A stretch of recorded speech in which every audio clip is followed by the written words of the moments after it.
Hello guys, நாசாவோட Parker spacecraft சூரியனுக்கு மிக அருகில் பாதிப்பின்றி நெருங்கி சென்று வெப்பத்தை தாக்கு பிடித்து ஒரு வரலாற்று சாதனை படைத்திருக்கு. அதை பற்றி தான் நம்ம இப்போ பார்க்க போகிறோம். இந்த மாதிரி புது புது அப்டேட் நீங்கள் பார்க்கணும், மறக்காம இந்த சேனல் வந்து சப்ஸ்கிரைப் பண்ணுங்க. இப்போ அவங்க டீட்டெயிலாக பார்ப்போம். சூரியனின் மேற்பரப்பை ஆய்வு செய்வதற்கும் சூரியனின் மேற்பரப்பில் ஏற்படுற சூரிய புயல்களை ஆய்வு செய்வதற்கும் நாசா வந்து பார்க்கர் ஸ்பேஸ் கிராஃப்டை சக்ஸஸ்ஃபுல்லாக லான்ச் பண்ணாங்க. எப்போ லான்ச் பண்ணாங்க, எங்கேருந்து லான்ச் பண்ணாங்க அப்படின்னு கேட்டீங்கன்னா, SLC-37 என்னும் லான்ச்சிங் சைட்ல இருந்து டெல்டா 4 ஹெவி ராக்கெட் மூலம் 13 ஆகஸ்ட் 2018 நாசா வந்து பார்க்கர் சோலார் ப்ரோப் என்னும் ஸ்பேஸ் கிராஃப்டை சக்ஸஸ்ஃபுல்லாக லான்ச் பண்ணாங்க. இந்த ஸ்பேஸ் கிராஃப்ட் சூரியனை ஹீலியோசென்ட்ரிக் ஆர்பிட் பண்ணும். இந்த ஸ்பேஸ் கிராஃப்ட் வந்து சூரியனை 6,92,000 கிலோமீட்டர் ஸ்பீட்ல சூரியனை ஆர்பிட் பண்ணும். 21 முறை இந்த ஸ்பேஸ் கிராஃப்ட் சூரியனை நெருங்கி சென்றிருக்கு. ஒவ்வொரு முறை இந்த ஸ்பேஸ் கிராஃப்ட் சூரியனை நெருங்கி செல்லும் போது இந்த ஸ்பேஸ் கிராஃப்ட் இதோட தூரம் வந்து குறைக்கப்படுது.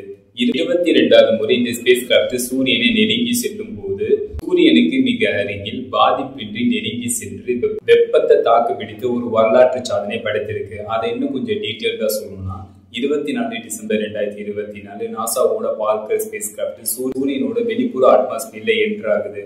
சூரியனோட வெளிப்புற அட்மாஸ்பியர்ல என்ட்ரானதுக்கு அப்புறம் சூரியனோட அதீத வெப்பம் மற்றும் ரேடியேஷனால நாசாவோட பார்க்கர் ஸ்பேஸ் கிராஃப்ட்ல இருந்து சிக்னல் வந்து கட் ஆகுது. அதுக்கப்புறம் சூரியனோட வெளிப்புற அட்மாஸ்பியரை நாசாவோட பார்க்கர் ஸ்பேஸ் கிராஃப்ட் கடந்ததுக்கு அப்புறம் நாசாவோட பார்க்கர் ஸ்பேஸ் கிராஃப்ட்ல இருந்து மறுபடி சிக்னல் வந்து நாசாக்கு வந்து கிடைக்கப்படுது. நாசாவோட பார்க்கர் ஸ்பேஸ் கிராஃப்ட் வந்து கலெக்ட் பண்ண டேட்டாவை நாசாக்கு வந்து சென்ட் பண்ணுது. அந்த டேட்டாவில நாசா வந்து என்ன கண்டுபிடிச்சிருக்காங்க அப்படின்னு கேட்டீங்கன்னா, சூரியனின் மேற்பரப்புல இருந்து 61 லட்சம் கிலோமீட்டர் டிஸ்டன்ஸை கடந்து சென்று ஒரு வரலாற்று சாதனை படைத்திருக்கு அப்படின்னு நாசா வந்து கண்டுபிடிச்சிருக்காங்க. அது மட்டும் இல்லாம 1800 டிகிரி ஃபாரன்ஹீட் டெம்பரேச்சரை இந்த ஸ்பேஸ் கிராஃப்ட் வந்து தாக்கு பிடித்திருக்கு அப்படின்னு நாசா வந்து தெரிவிச்சிருக்காங்க. இதெல்லாம் அந்த டேட்டா மூலம் நாசா வந்து கண்டுபிடிச்சிருக்காங்க.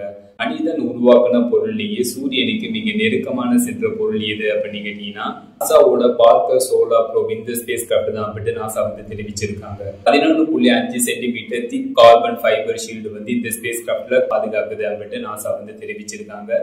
நாசாவோட பார்க்கர் ஸ்பேஸ் கிராஃப்ட் மூலம் பெறப்பட்ட டேட்டாவை நாசா வந்து இன்னும் ஃபர்தரா ஸ்டடி பண்ணிட்டு இருக்காங்க. இந்த வீடியோ எப்படி இருந்துச்சுன்னு கமெண்ட் பண்ணுங்க. See you.